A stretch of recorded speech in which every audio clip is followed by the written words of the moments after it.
Afternoon to you. इस समय मुझे एशियन पेंट्स पर ध्यान देना चाहिए। On the long side trade कर रहा है 3028 पर। अच्छा बेस बना और बेस बनने का बढ़िया ब्रेकआउट मिला है। स्टॉप होगा 3000 का, ज्यादा नहीं। ऑन द अपसाइड टारगेट करीब 3100 के कल तक मुझे नजर आता है। तो yes, Asian Paints. Asian Paint long side पर गाबा साहब कह रहे हैं तेजी का ट्रेड रहेगा। मानस, गुड आफ्टरनून, आपका ट्रेड?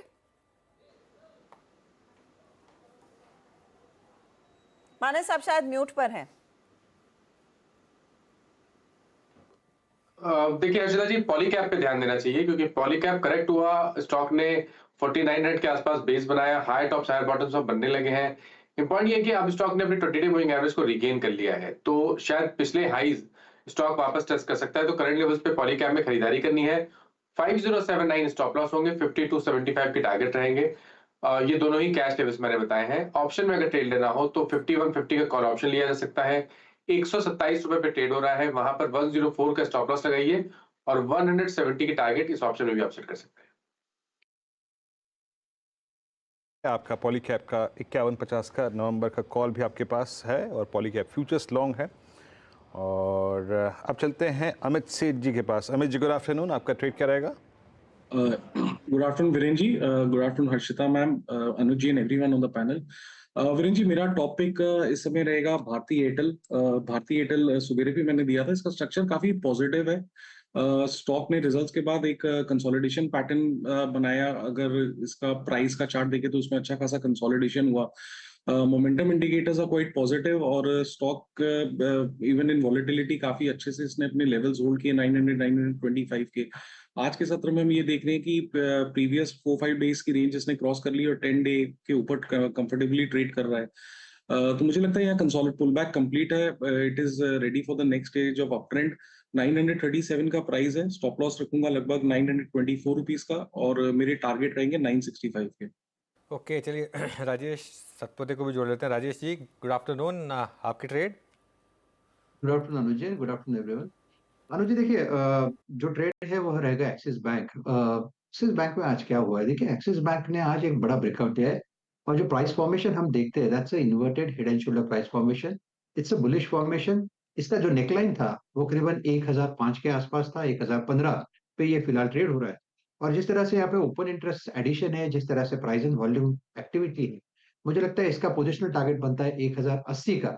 लेकिन अगर हमें स्विंग ट्रेड लेना है तो इसका पहला टारगेट रहेगा 1040 से 1050, ये इसकी ट्रेजेक्ट्री है। तो it's a buy in Axis Bank. जो नया ट्रेड होगा एक्सिस बैंक का, जो नए बाय कर रहे हैं उनके लिए स्टॉप लॉस होगा 1000 का और टारगेट 1040 1050। ओके, एक्सिस बैंक में एक अपॉर्चुनिटी तेजी की राजेश जी ने पकड़ी है। शरद अवस्थी के पास चलते हैं। शरद, गुड आफ्टरनून, बताइए आपका ट्रेड? HDFC बैंक हमें लगता है इन वैल्यूएशंस पे काफी अट्रैक्टिवली पॉइज्ड है।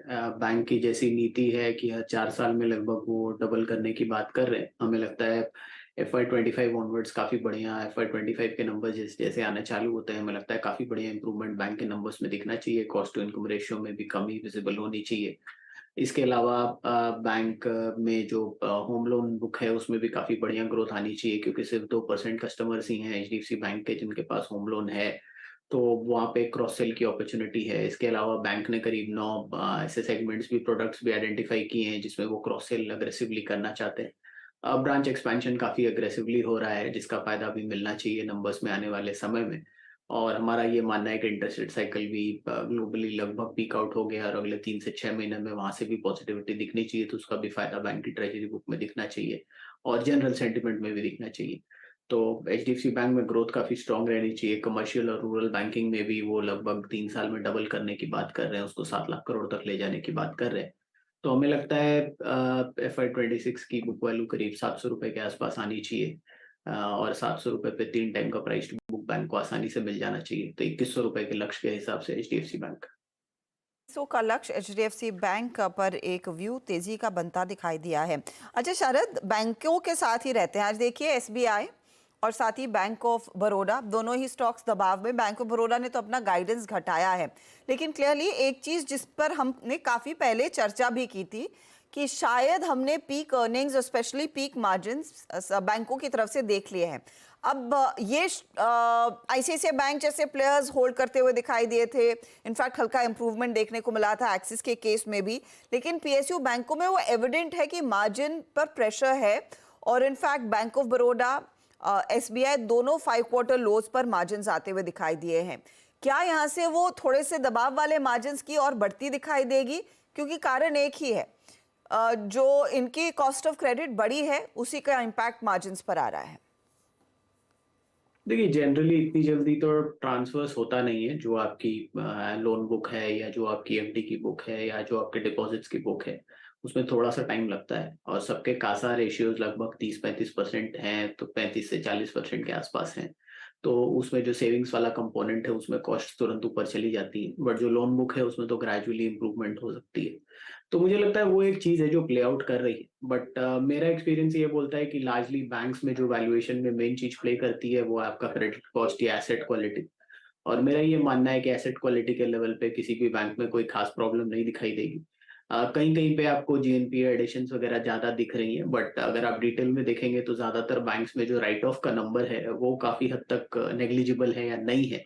तो मुझे लगता है वो एक पॉजिटिव डेवलपमेंट है कि जो एसेट्स एनपीए हो भी रहे हैं वहां से राइट ऑफ का जो क्वांटम है वो बहुत ज्यादा नहीं है। वो पॉजिटिवली आगे चल के रिफ्लेक्ट करना चाहिए नंबर्स में। राइट ऑफ करके जीएनपीए कम करना एक्चुअली आपकी नेटवर्थ इरोड करता है। तो मुझे लगता है नेट इंटरेस्ट मार्जिन अभी थोड़ी सी प्रॉब्लम दे रहा है, बट जैसे जैसे आपका यील्ड्स में सुधार आता है, जैसे जैसे यील्ड्स नीचे आती हैं ग्लोबली, क्योंकि पिछले बार भी हमने देखा था कि ये मूवमेंट काफी फास्ट हुआ था, तो आपको ये मान के चलना चाहिए कि अगले 3 से 6 महीने में ज्यादातर ये जो प्रॉब्लम्स अभी दिख रही हैं, हो सकता है 1-2 क्वार्टर के लिए आपको लग रहा हो कि एनआईएम स्पीक आउट हो गई, बट अगले 1-2 क्वार्टर में मैं ये उम्मीद कर रहा हूँ कि इंटरेस्ट रेट साइकिल में काफी बढ़िया रिवर्सल ग्लोबली और इंडिया में भी देखने मिलेगा। तो उसकी वजह से आपको एनआईएम्स नॉर्मलाइज होती दिखाई देंगी ज्यादातर बैंक्स में।